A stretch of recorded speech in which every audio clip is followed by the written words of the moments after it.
Okay, listen, man, a lot of people are talking about the prediction of 2024, what's going to happen to the stock market. My fair opinion is that no one knows. No one really knows. Everyone is figuring out themselves like what's going to happen to the economy, but it's just so difficult. Everyone was wrong in 2023. A lot of people were thinking that there's going to be a huge recession coming up. You got the inverted yield curve. A lot of people were talking about how much debt the United States has in their balance sheet, but nothing happened. Okay, everything was smooth, hunky-dory, no recession at all. The inflation was transitory, and hey, listen, one of the biggest hedge funds talking about higher interest rate for longer. We are in a new paradigm shift. I'm not really sure if that is the case. Okay, there's a lot of things that has happened that has really proved a lot of the experts wrong, even the economists wrong. So I'm just trying to figure out like whether that is something that you want to listen to, like how the economists are going to be projecting their own numbers for the economy. Does that really make sense? It's just so unpredictable. A lot of the things doesn't really come to fruition until and unless it happens. So 2023 was kind of an unexpected year for a lot of the people, a lot of the experts. I would say that you just don't have to do a huge analysis to figure out what's going to happen. You just go with the intuition and try to figure out. For me, like, I feel like if you tell me, I don't think there's going to be another recession. I think if the economy is doing fine, I don't think there's going to be any kind of a depression or recession. We are already having like a stage kind of a recession in different sectors, but that's about it. I think it's going to go smooth. The GDP is going to grow still. I think that there's a lot more runway ahead. I listened to Tommy Lee. Tommy Lee was actually right. He was the only one who was the contrarian in 2023, where everyone was bearish, and he was I think he was the only one who was bullish. So I think he was pretty he was pretty much in aligned with the fact that if you look at the overall economy and how the things are working in the GDP, like how the GDPs are growing for each of these developed countries. He was right in terms of predicting what's going to happen to the United States. You've got the most aggressive forecast out there on the S&P. I want to just ask you this before we get to the merits of the forecast. Do you ever feel like you're out on the limb a little bit when you make those forecasts and you're the most aggressive on the street? Yeah, all the time. I mean, It's easier for most people to stick to the middle of the fairway. That's why most forecasts are literally around consensus. But I think this year is an example where the common perception was wrong on many things. The idea of a recession starting and one where earnings would miss. There were a lot of people who said earnings would be like 180 this year, and they're tracking 220.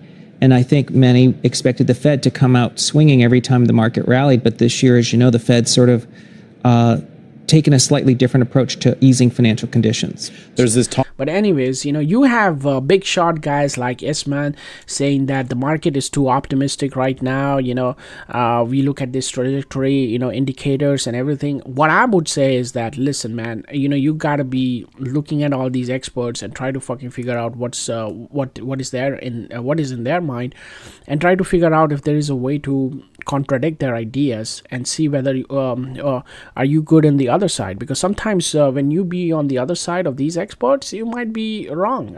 I haven't really tested out how many times you could be right or could be wrong, but that's a good way to like figure that stuff out. Okay, Stephanie Ling in NBC was talking about having the having looked at the economic data. She looks at the economic data a lot.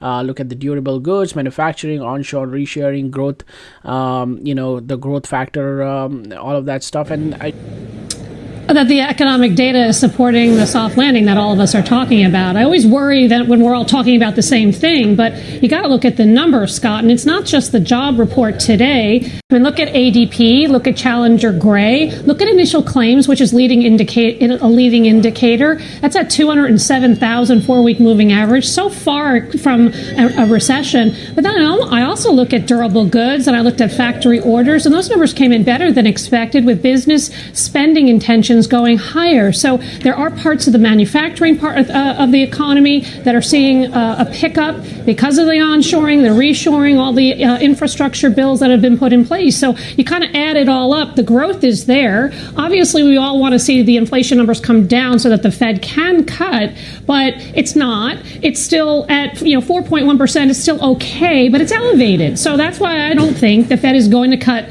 6 times this year. And if, by the way, they do, that means we have a massive decline and a turnaround to the downside in the economy. And I just don't see it at this moment in time. She's, again, basically what she's saying, again, she's going with the whole herd, right? She's saying, oh, we are optimistic. We have we're going to have fewer cuts. We're going to have better earnings. The consumers are still strong. They're going to be spending it. I think we're going to have positive growth in the GDP. The economic data on the CPI and the PPI looks pretty good. The inflation factor is going down.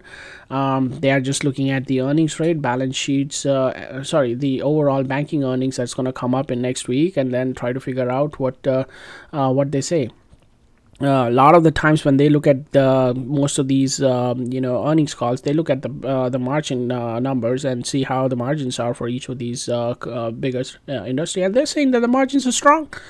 Margins are strong, wages are coming down, input costs are going down, the supply chain is getting fixed. There's all positive indicators of economy is going to do well. I don't see there's any kind of a recession coming up, but hey, listen, if these experts are saying that, if you have all of the people on the other side, I would take the other side of the boat and try to be more pessimistic. So it's up to you to figure out like what you see about the economy and how you're going to be indicating yourself in terms of how you're going to be positioning yourself in this type of economy, and try to figure out where you're going to be. So in my opinion, you just have to be more cautious. Okay, you can look at these indicators, you can look at forward indicators and try to figure out what's going to happen, but at least make sure that you do both fundamental and technical analysis. Wherever you're positioning yourself in, you got to do your fundamental and technical analysis. Okay, this is what I'm going to be saying. Again, hopefully this video is going to be helpful. I might be putting more videos on, again, not just on the economic U.S. economy or the North American economy, but on other parts of the industry as well, technology as well. This is more like a talk conversation that we're going to have, and see if anyone is interested in putting their ideas and thoughts. I love to hear from you guys. Put your comments down below. I would definitely want to have a lot of conversation going on with you guys. So looking forward to having more videos come up in the future. See you. Ciao.